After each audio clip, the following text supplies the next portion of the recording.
In this video, we'll explain how to use a hand valve in a vacuum circuit.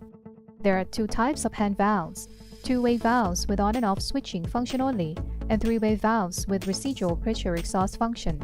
In a vacuum circuit, a two-way valve can maintain a vacuum state even when the valve is closed, while a three-way valve releases a vacuum state. First, let's introduce the two-way valves.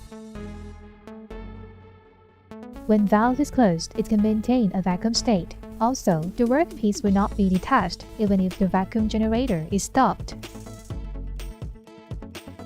Next, let us introduce the three-way valve. The three-way valve type has a residual pressure exhaust function, so you must pay attention to the installation direction.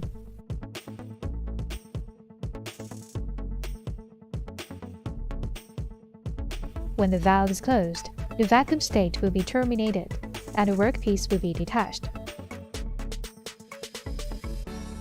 Let's take a look at the case where the three-way valve type is installed in the reverse direction.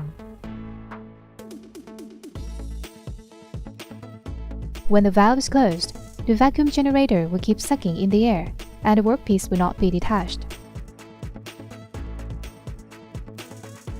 When using a three-way valve in a vacuum circuit, make sure to place it so that the vacuum generator is on the side with the marking in.